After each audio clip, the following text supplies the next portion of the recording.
Hey everyone, and welcome back to the Firefighters podcast, where we seek to develop, inspire, and motivate the world of the emergency services operator through a series of wide-ranging conversations. Now, before we go any further, just hit that rate, follow, or subscribe button on whatever platform you're listening to. It's a key performance indicator for us and helps us reach even more people. Now, here's what we've got for you today. My guest on the podcast today is Kirk McKinzie. Kirk is an award-winning smart first responder technologist providing strategic community risk reduction with next-generation partner and solution development. However, he is also a 34-year fire service veteran, 9/11 Go concept developer, supporting international teams of subject matter experts advising, speaking, and an author to the government. We're going to be talking about lots of subjects today. For the past 15 years, Kirk McKinzie has been working around 3D technologies for smart public safety and firefighting and first response.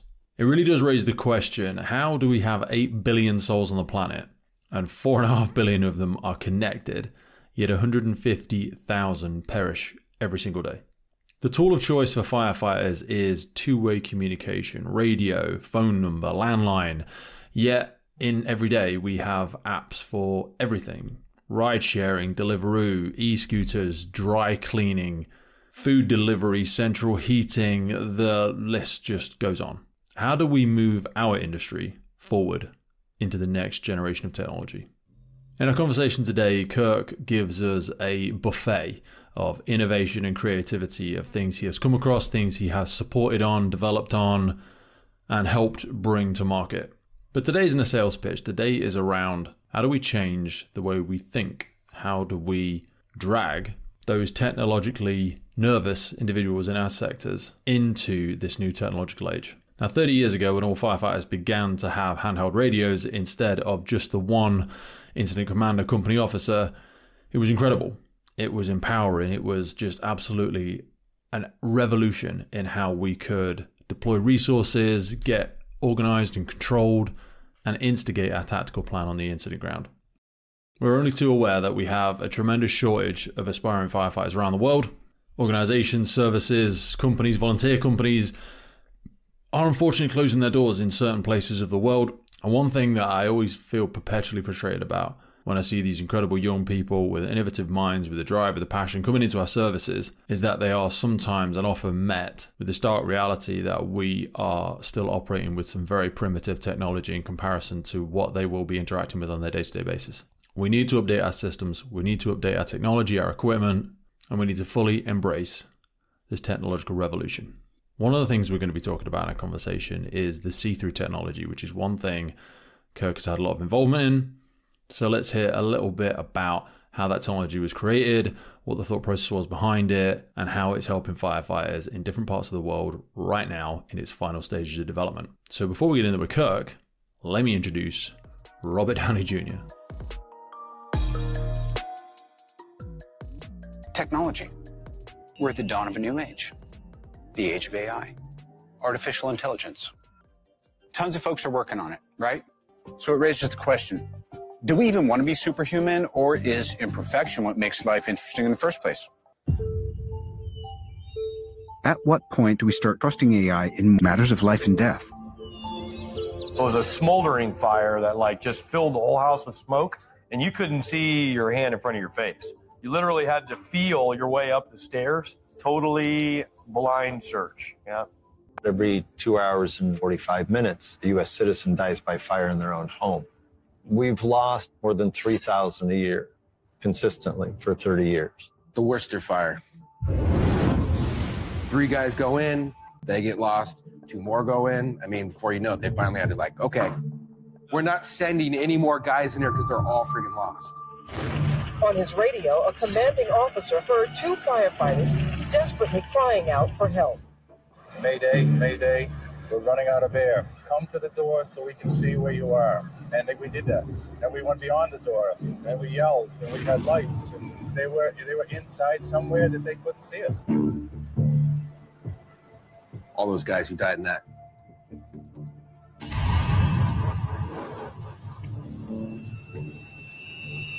When we go into a structure that's dark and smoky, the biggest challenge is the visibility, ability to navigate is a challenge, and often firefighters have become disoriented, and then they run out of air. With the challenge of smoke and having no vision, I knew that there was a possibility of changing that. That's when I finally met this routine.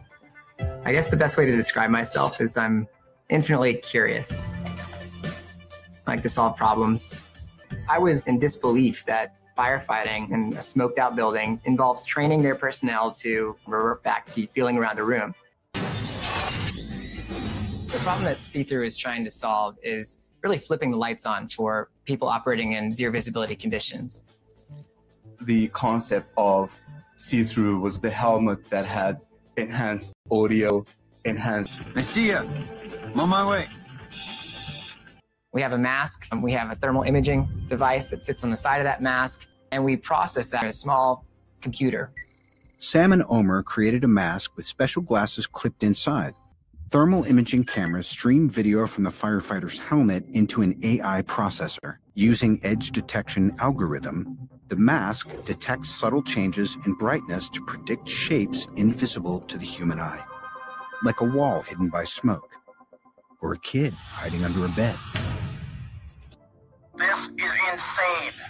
I won't believe this, man. I can see pattern on the walls. I can even see the badge on your helmet. Okay, stay close. Medic 71 is on scene, smoke showing from the second and first floor. And a victim trapped on the second floor. See him, 3 yards to 2 o'clock. I got him. Command copies, 1 victim coming out of the second window. You need EMS. Medic 72, you're going to have to take patient care. As soon as I got in, I could see the outline of the room. As I stepped in, just kind of took a look around. I could see where the victim was and the outline of the door. I mean, hands-free. We had fire attack, so I assume that it is kind of like, like Iron Man, you know, being able to see through the smoke and having everything so clear-cut. It's pretty cool. Working on is really a game-changing tool that completely has the potential to transform how the work here is done.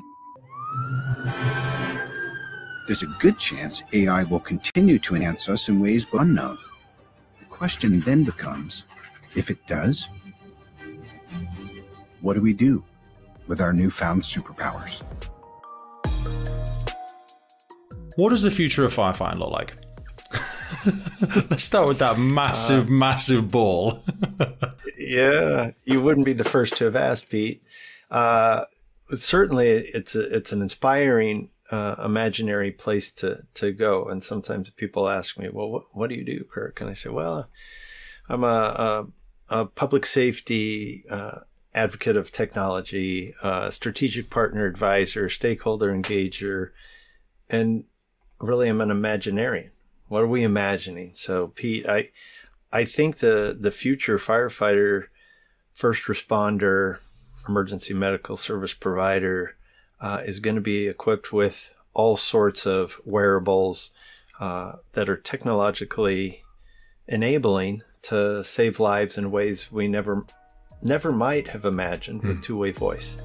So this episode of the podcast is brought to you by Gore-Tex Professional Fabrics. Now, we all know the working environment of a firefighter is filled with challenges. We face serious risks on the job, such as heat exhaustion, burns, physical and mental stress, and we frequently come into contact with high levels of toxic chemicals. Now, I have been wearing Gore-Tex for nearly 2 decades on the front line, working in hostile environments, tackling challenging incidents from firefighting to water incidents and in urban search and rescue environments. Gore-Tex have a well-earned reputation for protecting professionals in the fire and emergency services through their family of highly innovative, waterproof, breathable moisture barriers that exceeds global performance standards and are trusted worldwide. Gore-Tex, going further together. Yeah, firstly is that aspect of describing yourself as, and I read it in one of the articles about yourself as a first responder technologist. And that's almost an oxymoron in some things, because first responders and their relationship with the technology is a very wide spectrum as we look across the world. And I can certainly say here in the UK, we move at somewhat of a glacial pace when it comes to our integration with technologies. And would you say America are at the tip of the sword with it? I mean, you guys and girls are bigger and it tends to be more funded. And I also actually, in all honesty, think that you guys have a greater level of respect and admiration for your first responders. But I don't know if I'm just looking at that romantically from across the pond. Well, and I'd say with other colleagues in the EU and and down under and around the world, there's a bit of a jealous. It seems to be an international jealousy thing. I'm jealous because you're doing something with autonomous systems or like AI wildfire nozzle, perspectives where. What if you could just drive across a grass fire and the nozzle puts it out? There's no need for us to get on the ground all the time, at least. Save our energy. So I'd love to say that we're the tip of the spear, the head of it, but it's a multi-factor equation, Pete. Yeah, that's the aspect of it, isn't it? Comparison is the thief of joy. When we look about the evolution of communication and technology, because one of the interesting things we were discussing before we started here was the evolution of communication and interpreting the world around us. And one of your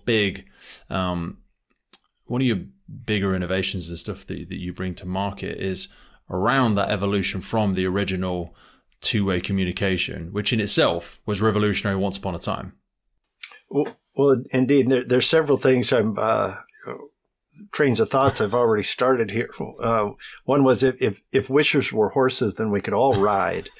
And the evolution from two-way voice, I certainly remember when only the company officer, the captain or lieutenant had a radio. And when everyone got a radio, then it was, that'll make a huge difference with the loss of firefighters in the line of their work. And then we found out, it's complicated.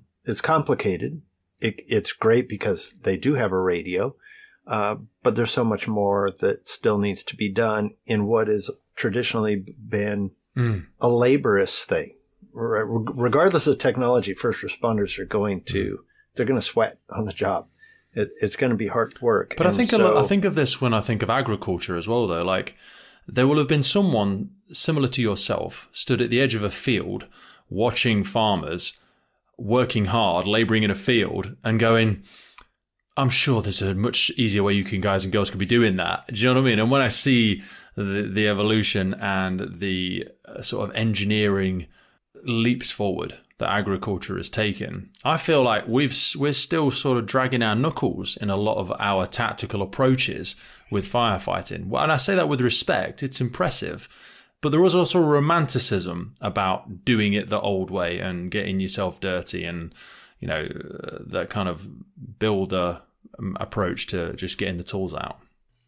Yeah, it's an interesting perspective, certainly. And I honor, appreciate, and admire our tradition and the romance of first responders, that those in the business before us and now and in the future come forward in a healthy humanitarian effort, which I appreciate. And as you say, to the farmers or anyone who's laboring in the field, now there's tractors that have AI-enabled laser weeding tools. The autonomous tractor or autonomous equipment drives over the fields, zaps the weeds. No need for herbicide. But the joke is, if Henry Ford had have asked the farmers what they want, they'd have said bigger, faster, stronger horses. They would never have said the wheel and the engine and everything else. I want an electric vehicle. It's a totally different way of thinking. Yeah. So take me back to recognizing that we had been making progress, but there was still a long way to go in terms of the way that we tactically operate in the job. I was introduced to three-dimensional technologies about 15 years ago, and something called a laser scanner, or LiDAR, light detection and ranging. And now smartphones do this natively. And one moment. The tool was measuring 5,000 measurements a second at the time.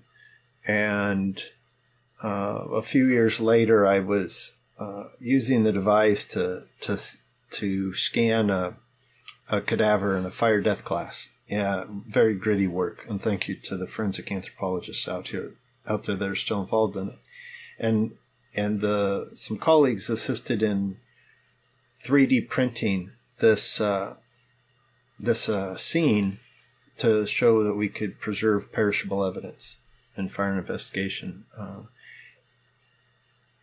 And then I shifted. So about 7 years ago to, well, how could we use 3D technologies to save lives?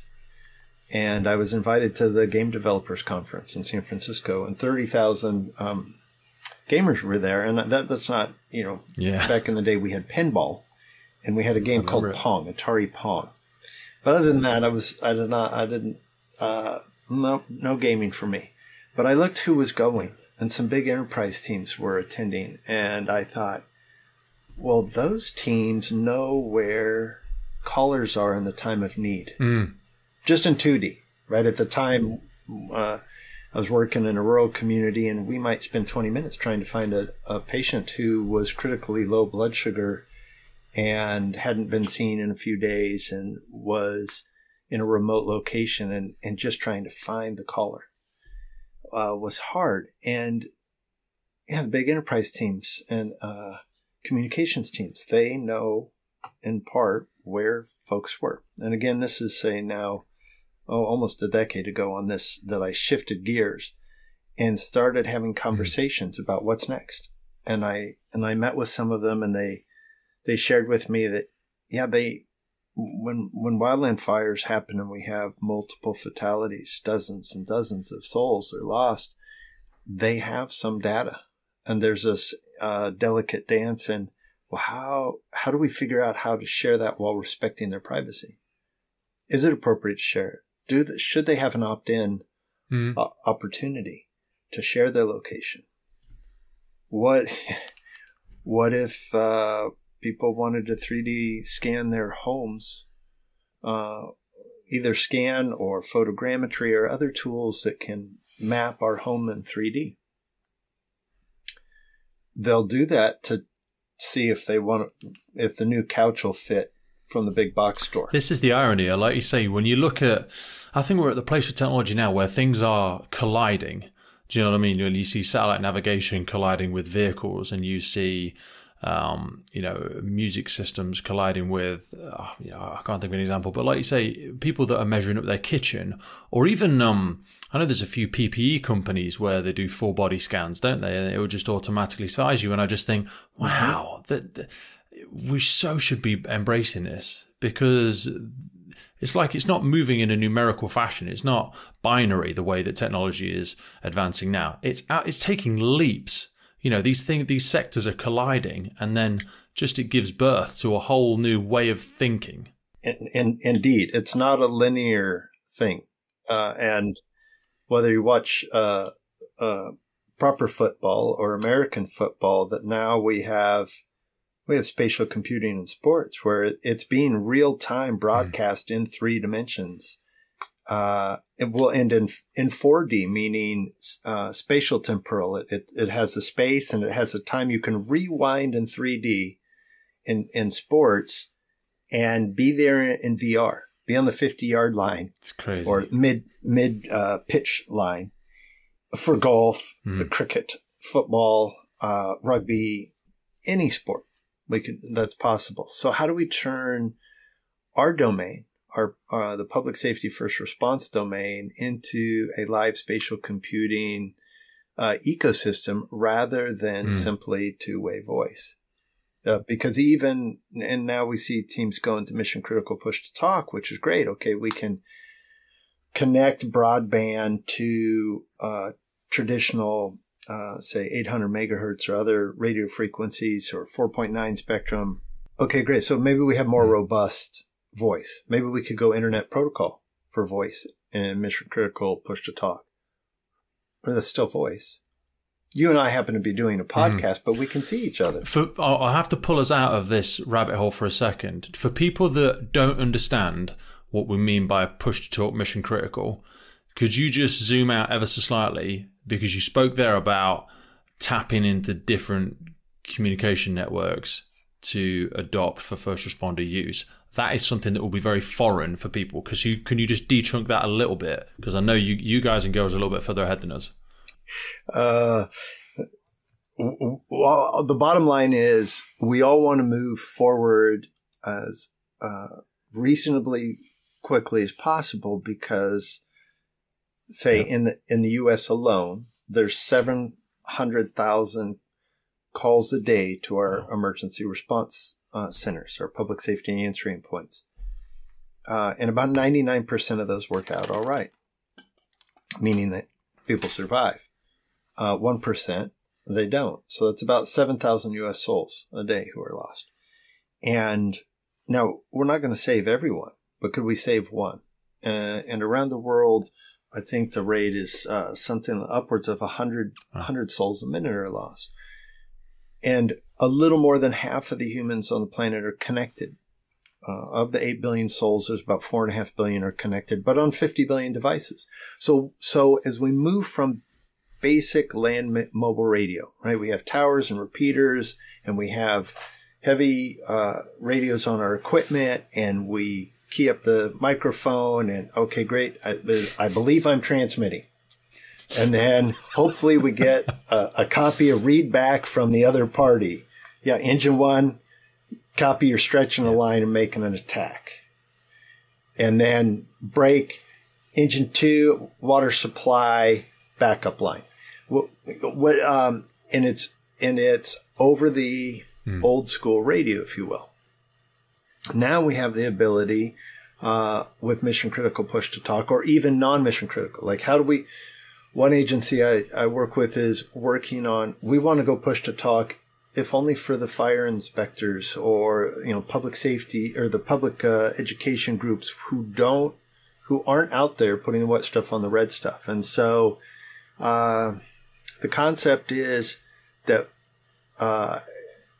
we have a high-powered talk-around or two-way trunked radio system that also allows us to go over broadband, like have a hardened phone that is digitally enabled, that has location and has compute capability, both natively on the phone, at the edge, mesh network, backhaul capabilities, internet protocol I see some teams starting to slice and dice. In other words, being able to transmit over various systems, right? Because sometimes if you're in a big, heavy concrete or steel structure, the radio doesn't get out, but it might have boosted Wi-Fi in it.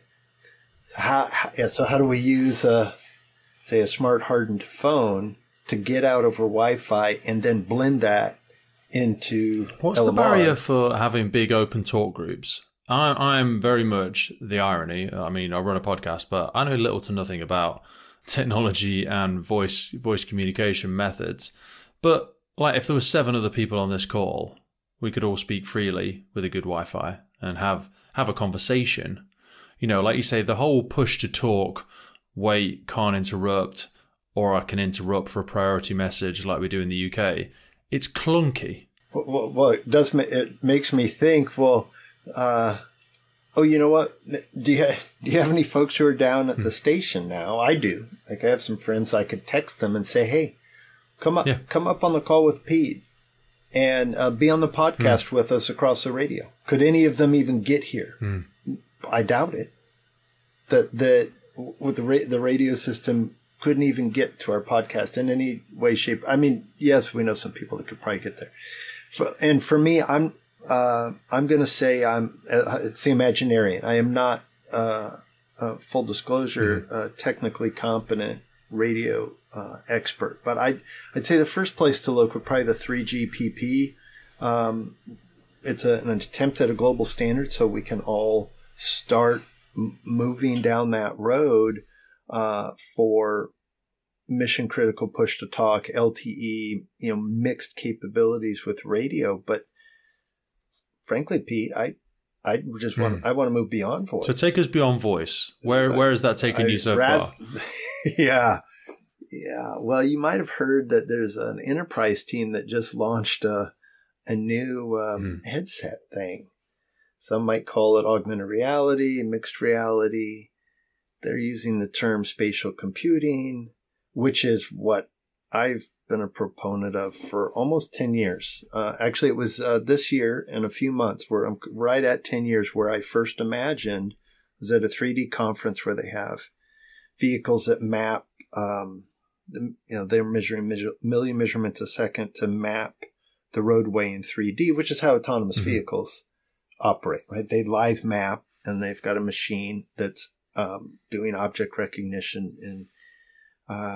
And so I imagine, gee, if there's these very small, like fit in the palm of your hand scanners on the vehicles, if we could put one on a firefighter's helmet and it was real-time sensing at 100,000 measurements a second or more, quarter-inch accuracy at 150 feet, couldn't that signal then be converted in some way over the eye? And at the time, I didn't even know the term augmented reality, but I thought that there must be a way to then put it right in front of our eye. And yeah, and so to me, that's what's a quarter-inch accuracy at 150 feet. Now, I suppose actually when you say that, for a moving vehicle, that's actually entirely appropriate. But like the way that autonomous driving works, they are so much further ahead than what we need anyway. We're like, because we're not going to be moving at the pace they are. We obviously have the human being still interacting with it. Therefore, we don't rely on it being accurate enough for as much kind of spatial awareness and for it to compute what that means visually to the movement of the vehicle. Like you say, we could regress that back several steps simply to have that that spatial recognition software. Because I have seen that. I have seen seen several videos of the product that you're referring to. So when did you first see? When did you first see that in use? When did you first see? Where did it come from? For people that won't know the history of it, where was the first place you saw it used? Oh, all right. Well, and let me. I was actually referring to some small group named Apple, who's come out with the Vision Pro headset, and where, you know, if you go anywhere on social media, there's quite a lot of chatter about what's happening with that. And so it will be, people today are testing this before they go to the big box store. They've ingested their living room in 3D, and they're testing to see if the couch is going to fit and how much spaces they're going to have on either side. And they're going to click through the various colors. The team I think you're referring to, Quake Technologies, was started by a volcano explorer and a guy doing a master's thesis for industrial design who worked with the fire brigade and came up with this crazy idea. What if you had a smoke diving helmet, is what he called it. And I spent 1.5 years trying to get a hold of him. And the volcano explorer was like, you know, when you go in a volcano, it's dark and smoky and there's ash in the way, and I'll just get the thing the firefighters have. But it turns out we didn't have one. And so Omer, the designer, and Sam, the volcano explorer, got together and said, look, let's build this. And finally, 1.5 years later, I got an email back. And I said, well, and they said, well, do you want to see it?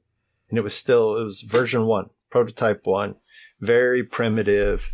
But the idea was to take a small infrared camera, you know, right? We carry around, most agencies carry around thermal imaging cameras. Captain carries one, but they've got to pick it up and look around. And I don't know, last high-rise fire drill, it was just drill. Last high-rise drill I went to, Pete, I weighed my gear as 140 pounds of gear. And guys and gals will say, well, I don't want more stuff to weigh me down. I said, yeah, but I don't want to crawl down the dark. And I've retired from active duty, but I'd rather have it in front of my eye than have to pick it up. In any event, so 2017, I had imagined it a few years previously, but had no idea how to get there, and they had already built the prototype. So I put it on in a dark training tower, and lo and behold, I can see the environment, the edges of all the material around me, and now they're, I think, on version 14 and coming to market. What was that like for you? Because something that we've omitted to talk about so far is you've done like 30 years in operationally hands-on work. Talk to me a little bit about where your career started. Well, I'm all my work's been in Northern California, and I started now about 35 years ago. I spent 32 years with boots on the ground, and mostly municipal, a little bit of wildland fire, not so much, but I spent 25 years in the Sacramento area, and I think I'm about 10,000 calls total, mostly municipal firefighting, but of which 85% are medical, and there's vehicle collisions and a variety of other, anything you can imagine we might have gone on. If I didn't, some of the crews I know went on them. What was basic training like for you to seen this incredible evolution of search and rescue technologies and approaches? It's such a wonderful, I always say, as terrible as everything seems sometimes, it really is the best time to be alive. Indeed, and in huge irony and shift, I didn't care for technology. Okay. I liked to bicycle and sail and human powered stuff. But now through the irony that I'm interested in the team we're talking about is produced a product called See-Through, and the group name is Quake Tech, and it's a long way from 35 years ago that I remember being in the academy, and I was doing construction work, building houses at the time. And we were told, everything you thought you ever knew about ladders, forget. And I thought, well, we've been working on 2- and 3-story houses on like 30 feet off the ground and stuff. And I quickly learned that I needed to forget everything I'd been taught, because we were going to be using the 45, 50, 55 foot, and eventually at the end of the academy, the 65 foot wooden ladder, all 375 pounds. And so we still are going to have to be good at the labor side of our work. Operationally, we have to be good for when our radio goes down, we have to be really good. When vision systems go down and spatial computing go down and the Internet of Things and the machine learning and AI enabled first response systems that are being built, when they go down, we have to be able to fall back to our basics. But it's certainly it's an interesting position to be not just imagining, but realizing these things coming forward. So the team that we were talking about, it was really just a pair of electric enabled glasses that took the infrared signal, ran it through a compute package, and then projected it onto my eye. Then we went to in the face piece, right? Inside this SCBA face piece. And then we realized, well, that's going to tie us to one SCBA manufacturer. And on wildland fires, we don't use SCBAs. So then it became, it needs to be helmet mounted. And that's where it's an interesting journey to watch that team and others move along the progression of iterations and their TRL, Pete, the technology readiness level. So when I first looked at it, it was a TRL of 1.5.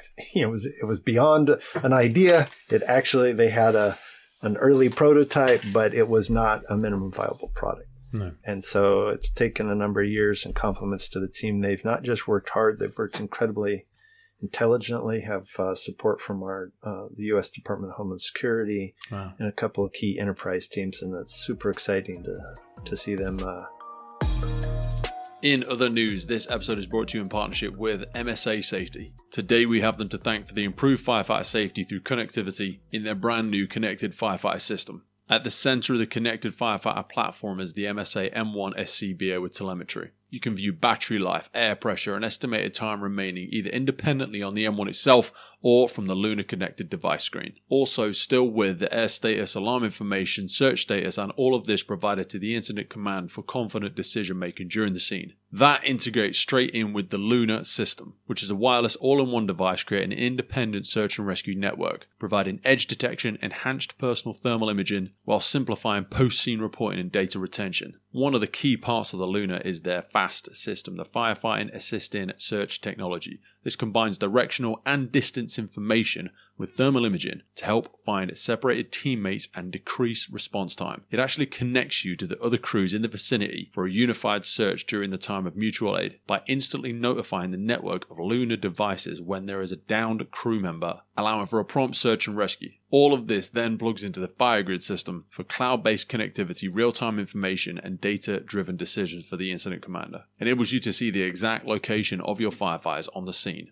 And it doesn't require you to be sat on the station. The MSA Hub then provides a wireless gateway straight to the cloud, enabling wireless on-scene data for local and remote incident command for additional eyes on the scene. MSA are truly taking massive strides in the future of improved firefighter safety through connectivity. MSA is dedicated to increasing safety in the fire service through technological advancements. Various feature enhancements, new products, partnerships, and integrations will provide additional capabilities readily accessible by products, software, and services in the brand new MSA Connected Firefighter platform. Now back to the show. What has the appetite and receptiveness been like of some of the first responders? And this is only one of many things in the sectors that you work in and the things and the innovations you discuss. But what's it been like feedback for it? Because I think, we've spoken in the past about Flame as a company that we've had on and speaking about virtual reality training simulation, and how some people love it, some people hate it, some people, there's very mixed reviews. Well, and you're still on the line, right, Pete? Mm-hmm. Still running your burning buildings, putting wet stuff on the redstone? Yeah, 100%, brother. I'm still on the job. Well, before I answer, I just look really old. I'm only 33. I've got another 15, 20 years doing this here. Good on you. Yeah. I'll leave my chronological advancement figures out of this for now, but I've got you by a measure, let's say. You're winning on that one. I'll never catch up, I don't think. But anyway. I didn't get in until the late 20s. So you answer first. What do you see? And Flame are also friends of mine. So the Flame I love. I love it as a compliment to the training that we do practically. So big thing in the UK, we are very sensitive around decontamination now, around the toxicity and the carcinogenic effect that the profession has on firefighters. Very sensitive about that now. And so we should be. But Sweden, America, Australia are a long way ahead of us with this. And the pendulum has recalibrated, I think, in some of those nations. And please correct me if you feel differently. And what I mean by that is they've recognized the risk. They've done the research. They've put decontamination procedures in place.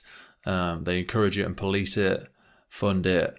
But it doesn't limit their ability to practically train. So in the UK, we've started doing less and less live fire burns. There's a lot fewer live fire burn units around the UK. Again, a myriad of reasons. Societally, people don't like having them near residential areas, and that's where a lot of our training development centres are across the UK, so that's a challenge. So there's been a lot of synthetic smoke and a lot of gas rigs, which again, this was the great thing I was speaking about with James from Flame. It's like that in itself is a simulation already. Do you know what I mean? And it's not like the real thing because it doesn't behave the same way. Smoke doesn't behave the same way. Gas doesn't give off the same byproducts as a live fire does. So we're already in the simulation world. But then when we move to virtual reality, I think it's a really incredible way to pause live training, rewind, talk about decision processes. I'm a big fan for it, not as a replacement, but as a complement. Very well said, I'd say. And well, there's a lot to pull on there. And when we were and James, one of the brightest guys I know, certainly, Dr. James Mullins, for those who might not know him, at Deakin University. And he was out here for a project that I did you might see in the background there, for NASA JPL to help feed their AI program called Audrey. This might be worth chatting about during the call, but he had recorded the fire we did in 360 video. Now, unlike traditional burn boxes where we bring in pallets or hay and we burn cellulose material, we don't burn plastics because the heat release rate is inconsistent with the survivability profile for firefighters in the training, and there's the cancer exposure and so on. The NASA burn, we had a traditional fuel package in there. To train their AI program, and we were 1800 F at the floor in less than 2 minutes, 50 kilowatts a meter squared, and he has 1800 Fahrenheit. Did you say? Yeah. Wow. Okay. In less than 2 minutes. And so when we train with wood, we'll never get those sort of No, that's what I'm saying. Yeah, all of the different products of manufacturing now, there's such an acceleration of an actual burn inside a compartment now is way. So we're already, like you say, in simulation now, burning pallets and straw and hay, and we burn 2x4 and block board over here.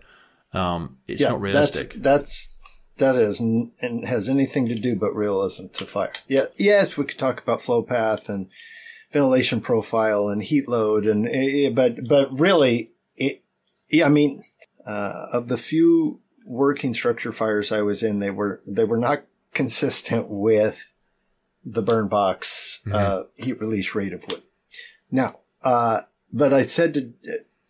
And so he's got the 360 video of this, and I'm saying that I had even heard of another crazier 3D technology, a solid state LiDAR that could measure millimeter accuracy at 1,000 feet. And I said, does that seem right? And he said, well, is it even physically possible with the known speed of light? And I'm getting off on a tangent here, but just trying to compliment him on his brilliance is. He breaks out his phone and he does a little something on his calculator, and I'm thinking, well, speed, light's like 180,000 miles a second or something. And what do you mean the known speed? Is there an unknown speed? I don't know. He'd have lost me long before that. 4 nanoseconds a foot. So, 4 nanoseconds a foot. So it is theoretically possible. It is physically possible. Wow. I said, okay, good to know. So if we need millimeter accuracy at 1,000 feet, I know another team. Now, so he's third generation firefighter. One of only 2 people I know who survived a flashover in real life, and has the skill set to build this tool, this immersive learning tool, which is to supplement our traditional tool set. And there are other immersive learning environments that we can do, and all training is in some way synthetic or staged or whatever. It's not only emergencies are emergencies. Let's keep it that way. It's safer for everybody. Yeah. And so to your main point was, I think, what do I see? And it's you and me. What do we and the other folks, whether they're startup or big enterprise teams bringing solutions, what do we see as far as adoption goes? Yes. What are our pressure points? What's the appetite to integrate this globally? Because it's something I think would be incredible. Well, and it's quite, it's a quite complex environment. Some would say we're an industry that's difficult to get into. We're small market. I was about to say, it's the small market thing. Often the juice isn't worth the squeeze in the fire sector because it's not big enough. Do you know what I mean? To get to saturation point where it becomes profitable, especially like the UK is tiny. It's tiny. That's why we don't.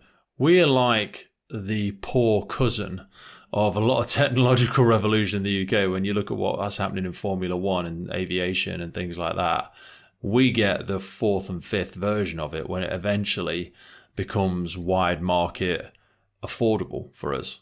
Well, I'm grateful to Sam and James and their work in those domains, and some others that are doing good work just for us. And what I'd like to encourage, because there are challenges, but I will say there's a lot of interest, especially, not to make it a generational thing, but the younger, the folks that grew up gaming, who understand, who code, right? Yeah. They write code and they use AI to design code for them. Like, they're just all over it. They're like, what's taking, the dinosaur leadership so long to get their act together?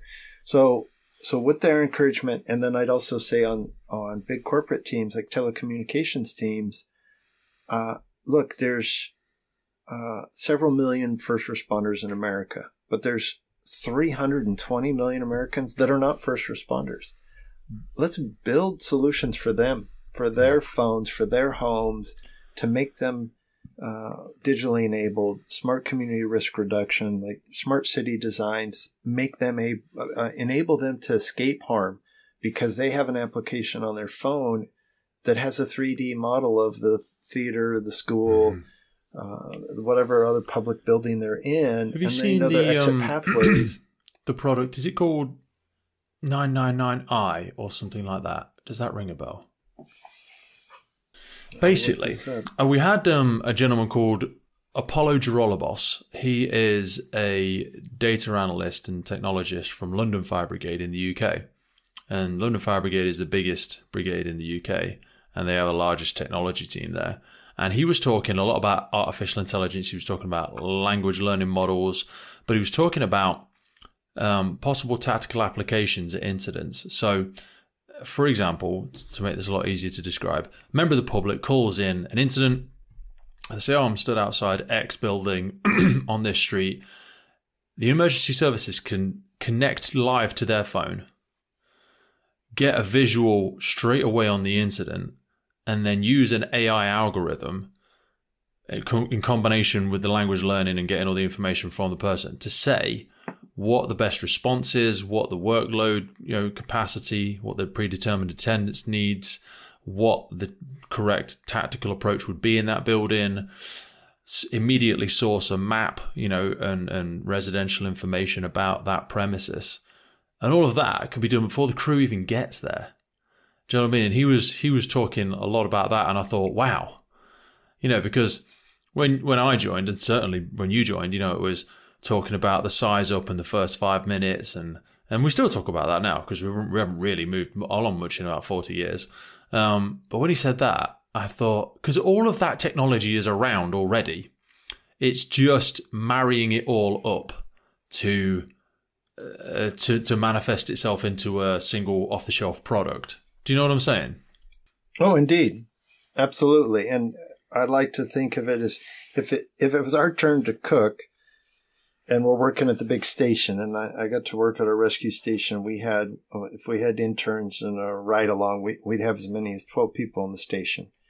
And, I'd go to the store and, maybe I get some shallots for pasta and some garlic, and we get some fresh broccoli and basil, and let's get some pine nuts and some fresh olive oil. We'll make a pesto, and we're going to need some bread, and let's do an olive bread. It'll come out of olive bread, and I'll be sure to get extra butter for that and some Parmesan.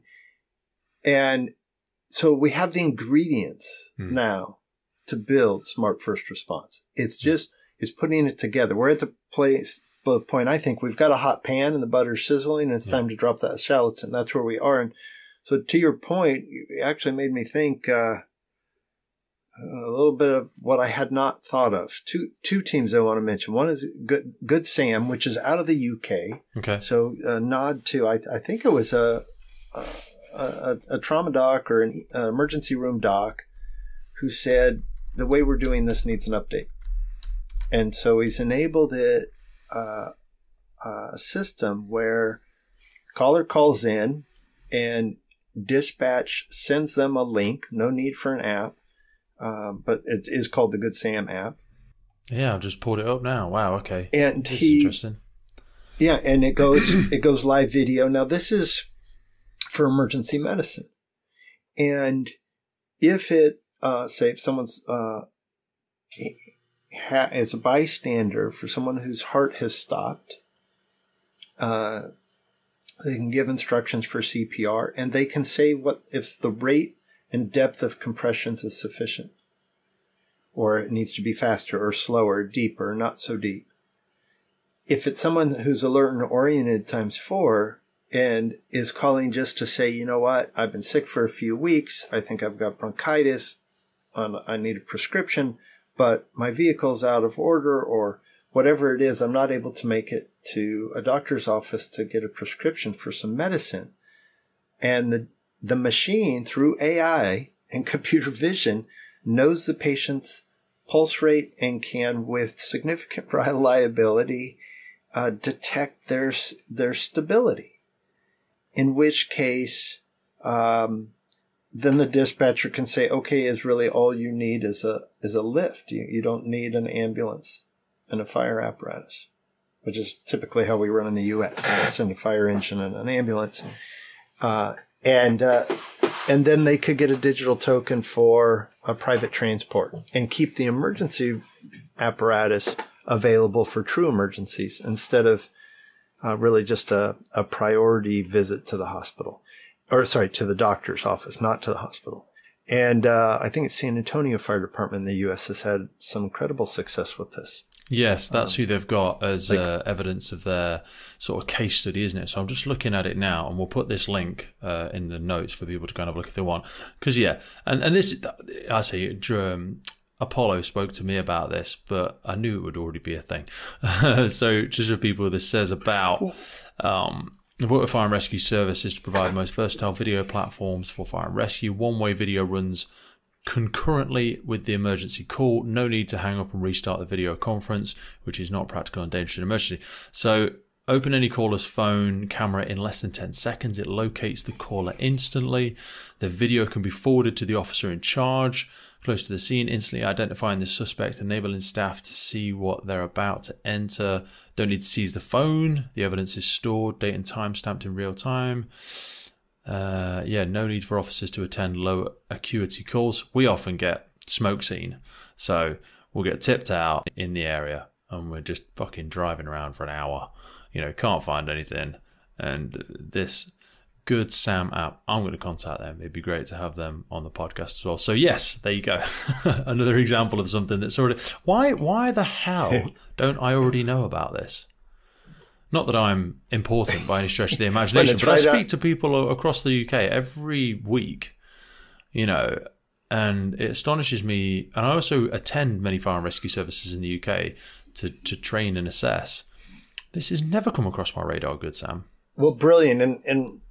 And as much as I'm amazed, the same for me. I keep coming up on experts who, know 25 or 30 people that I work with, and yet I've never met them, and they're doing something I'm not familiar with. And this is the amazing thing, is that it's not just that we have the ingredients to make a really amazing meal. It's that we've got the whole grocery store at our fingertips with technology. And you brought up if we can put them in the notes, I would like to send you maybe a dozen or more links for your listeners to go and check out.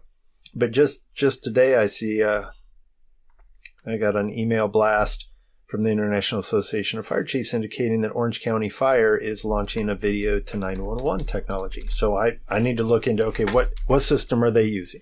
So we need these sort of things as a minimum. Everybody needs to be aware of them, and the opportunities are just amazing. There's a couple points. One was getting back to the NASA program Audrey, which was funded by the Department of Homeland Security and led by the team at the Jet Propulsion Lab. And they said, we need some more thermal data to train our AI. So over a couple of days, we did these 5 fires for them, and it fed their AI. And so they, you and I and, veteran firefighters can watch a video and maybe in a matter of a few seconds, based on the pressure of the black smoke and, the thermal column, and we're like, oh, that thing's going to flash.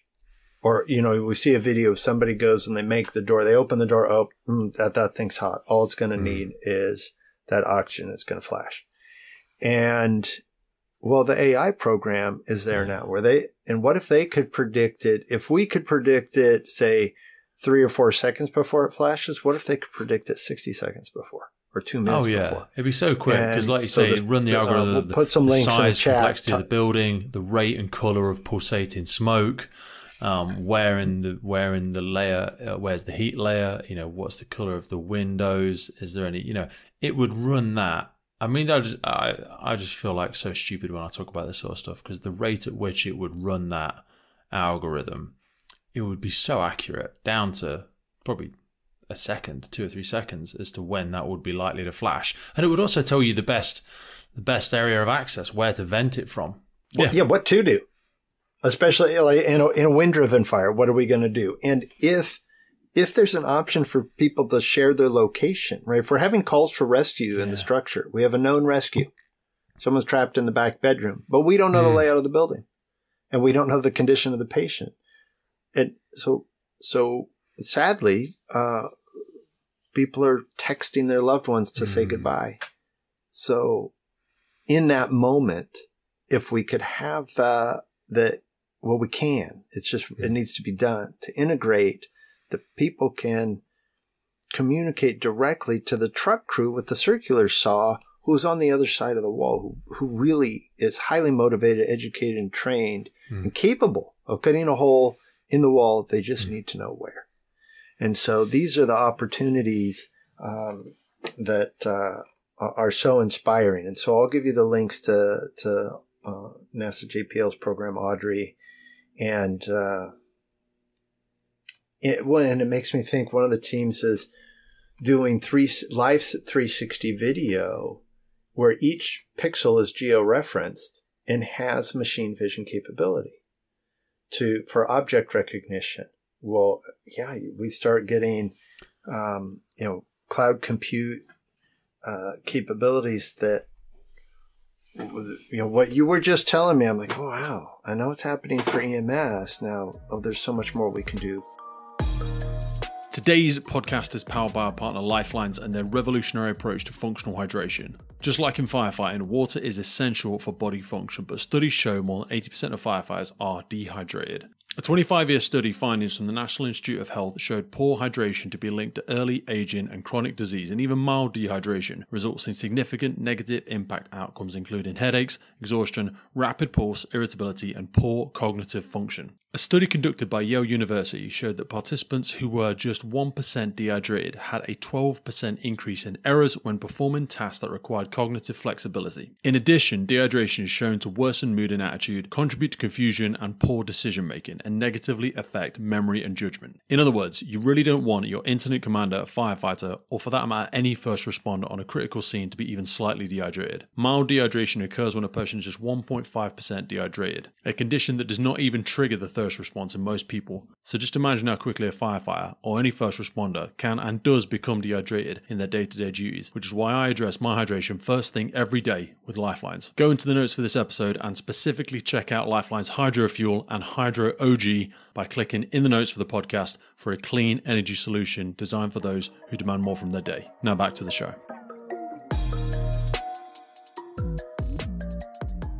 One team I know is looking on or has done some great work on the computer vision being able to identify a firearm through video.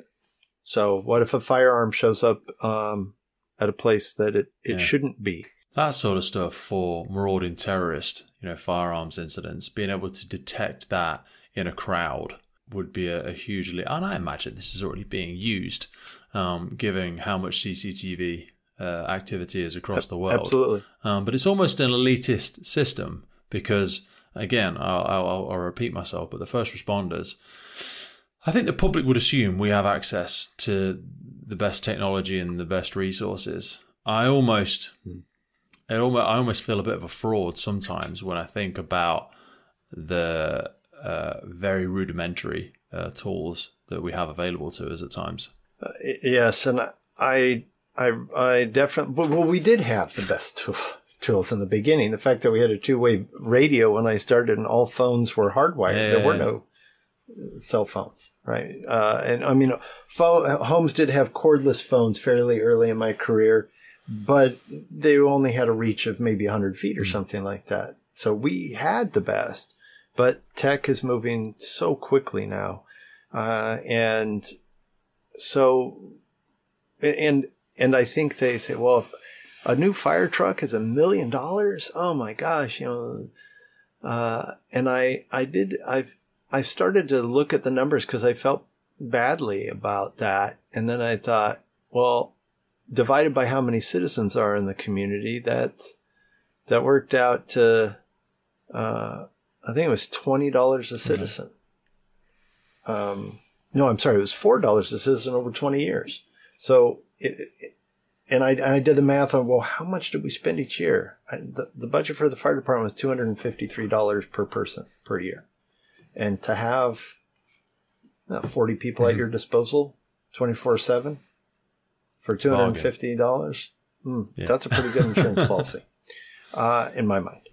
And back to the computer vision. Anytime somebody takes a smartphone and puts for a selfie mode, puts a little green line around it, there's computer vision on object recognition. The phone knows it's looking at a face. And that's the part of autonomous vehicles are doing object recognition. And what is the probability? We'll put some links in the chat on this too. But what is the probability that we're correct in that the machine is correct and what it believes that is? And we get into an interesting dialogue, Pete, all the time about, well, should there be a human in the loop? Yes. So this is an irony when university research we're talking so much about driverless cars, yet we're very passionate about continuing to send people into space. I'd always thought we'd reverse that as quickly as possible, because space is very difficult for humans to survive in. We're really not designed for it. And as exciting as it is, and I'm still a very young man, but I probably think it's very unlikely I will go to space. I'm not smart enough to be an astronaut, I don't think. But I don't know why we would ever send another human into space. We're spending so much time focusing on driverless cars. Why is anyone in an aircraft outside of our atmosphere ever again? Surely that doesn't make any sense. Am I being stupid there? Please tell me you disagree.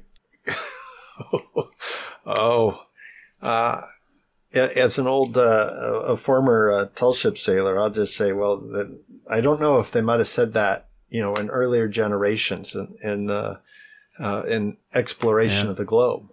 Well, why sail off in a boat to go look for? I don't know. That's outside of my domain. Right. Yeah. Actually, that is very small-minded of me, because the idea of being an interplanetary species is very exciting. I suppose it just still feels so very far away for me. Oh, and yeah, it does. I think we'll have computer vision for first responders, right on their helmet before we have interplanetary species. But that's just a guess. I'm imagining. So take us back to the different types. So people won't know at all what edge detection is. I know we kind of touched it earlier. Just explain for us and go into a little bit more detail, if you feel you can, on how the systems work for spatial recognition. I don't know if I'm going to get into how they work, but we're all familiar with thermal imaging cameras, and that we have a distinction between, and that the camera can actually give us, where are the hot spots. And maybe it can be radiometric, and it has various colors for various temperatures. In the beginning, they were just grayscale, and the darker was cooler, and white, lighter was hotter. But it's kind of hard to make out objects. So edge detection is a set of AI algorithms that are beyond my skill set, but that distinguish what is the edge of a desk or a chair or the outline of a body, so that there's less cognitive load on trying to figure out what we're looking at. It's just outlines. It's like a wireframe drawing, so much more intuitive. And the early test, and this is several years that the see-through team were doing tests before they were so close to market was compared to your traditional, how much faster might you be on a search and rescue? So there's a known victim. Engine 1 arrives and goes on a search and rescue at the traditional system, and then they use the see-through system. And they were significantly faster. And maybe more importantly, it was their confidence level. Because anyone who's crawled down the hallway in the dark with heat overhead, especially, both as a firefighter and as a company officer in the leadership role, there's a significant amount of stress and cognitive load, and it'd be great to have some of that left over to do more listening. Like, what should I be listening to that I can't be hearing? For the call of a victim who's choking on smoke, but can barely call out. So the intuitive visuals, I think, are going to be helpful. I wanted to ask you about, because before we came on today, we were speaking a little bit around drones and how I'd seen some innovations around approaches to high-rise firefighting where they were utilizing drones both for the visual but also for the deployment of firefighting media. And one of the things we discussed before we came on was a recent seminar or symposium that you'd been to, where you'd had some insights and perhaps give us some of those insights into how we take to the air. I often think that when we break the drone market and when we break the legislative aspects that are stopping it from truly becoming used everywhere, we'll know about it because someone like Amazon will do it. And there will be drones flying absolutely everywhere in the street, delivering all of our packages in less than an hour from ordering products. How do you see that complementing the work of the first responder? Yes, it's very much an exciting time. I do a bit of work as an adjunct professor with the University of Cincinnati, and they suggested I go out to a meetup last week that was a Vertical Flight Society symposium. And the Game Developers Conference, blew my mind. Now, this was not as enormous, but also just amazing what is just around the corner. Well, actually, it's here now. Advanced air mobility. So I'm looking forward to giving you some links on the subject. So while I'm there, I see there's a Go Aero prize, a $2 million prize to design and build a safe, portable, robust, autonomy-enabled emergency response flyer. Whoa. Well, why not? Right? And the partners include Boeing and NASA and Iridium and a few other folks who are... That is Iron Man. Yeah. That literally is... That literally would be the Iron Man first responder. Somebody in a suit, or even, if it was autonomous, that would be scary. I think people would be worried about technology taking our job, though, if we got to that bit. Although I see a great application for it with wildland firefighting, especially, where our inability to be able to deploy to an area, very difficult to access by vehicle. Well, I'm going to say, as far as taking our jobs... rather than AI and autonomous systems taking our jobs, I think it's those first responders that use advanced technology systems will do a lot more in their domains, just like large language modeling. Will it take some writers' jobs? Well, the writers who aren't using it, but the writers who are using it for,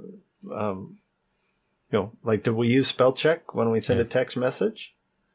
My spelling's not as good as the machine, so I've been using AI for text messaging, unintentionally for a long, long time. So I put a couple of those chats in there because the other one is Jump Arrow, which my understanding is the prototype is like 250 knots, and just enough for one first responder.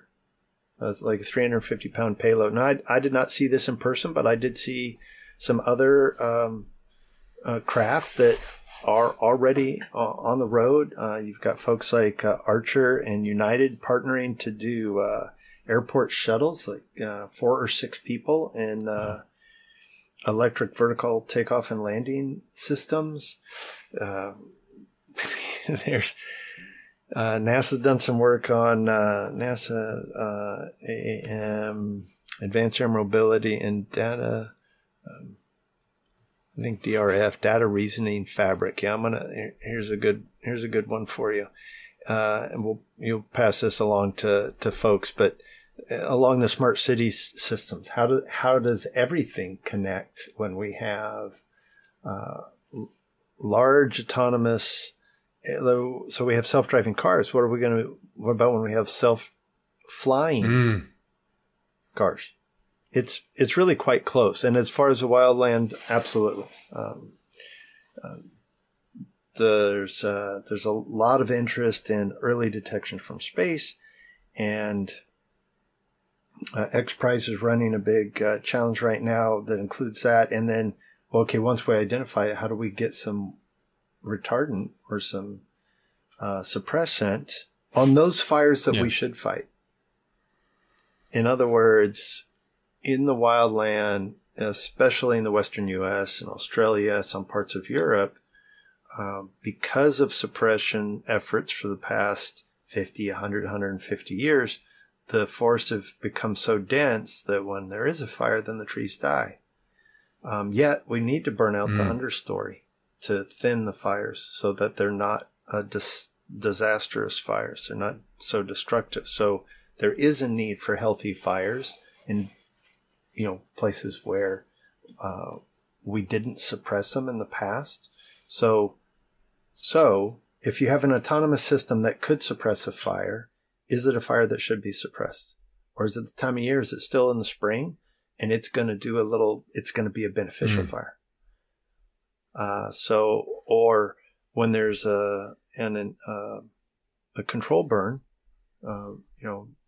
put together by, say, the Forest Service Bureau, Land Management, and others who are in the market are in the business of managing the health of the forest and protecting the neighboring communities. When it's time for a control burn, how's the AI going to help us determine when the best time for ignition is? How many resources should we have? And do we have an autonomous system as backup in case there's a spot? A lot of times, the fire brands will go some distance.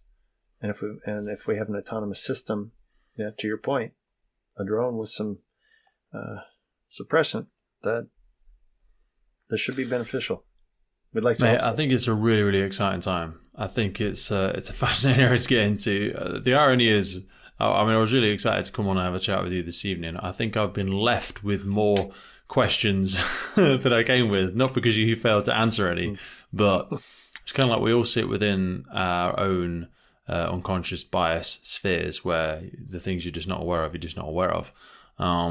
So I really look forward to digesting some of those links. I've got a small list of people that I've made, companies and whatnot that I'm probably getting in contact with. I'd probably love to speak to you again in maybe 6 or 8 months' time, if you'd be up for it, and give us, a short roundup of what new evolutions we've seen. Because I feel like, again, someone in your position who has the authenticity, you're a little bit of a hybrid person because you've done the thing, you have the authenticity of knowing what you're talking about, and now you clearly have a passion for this. It's very kind, Pete. I'd love to get back and chat some more. I'd ask, hopefully you or some of your colleagues might come across the pond to the upcoming FDIC show. There'll be probably 35,000 folks together in April in Indianapolis. I'm having Russ on in the next couple of days. So Russ Timpson, who's doing the High Rise Conference in Indianapolis, he runs that, and then it rolls straight into FDIC. I am literally in the process of trying to source support and funding from the service that I work from to get me out there, because FDIC has been on my list for 3 years now, and I'm still yet to attend. Well, brilliant. There'd be some folks I'd want to connect you to personally. So I'm supporting the some people might call it the nerd stuff, but I'm supporting the digital innovation posture. And there'll be an extended reality studio there, a command and control section. the Lucas Oil Stadium in particular, where the 9/11 stair climb is on the Friday morning. It's a great pleasure to have been there a number of times, and now to be specifically looking at, hey, could we get one of the flying car teams out there?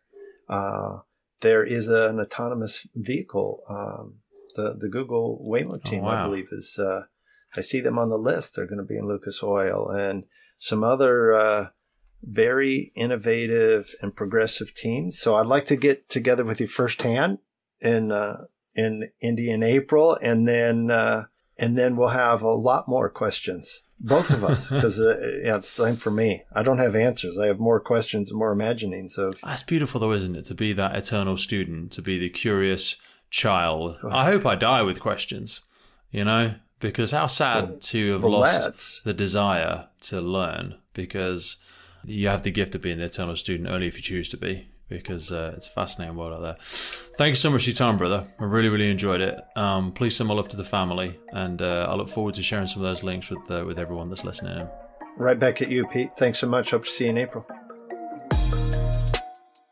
The Firefighters podcast was created to recognize, acknowledge, inspire, and hopefully even motivate these incredible individuals who have chosen to be part of the first responder community. Our driving purpose is to create a legacy resource for the current and future generations of firefighters and first responders.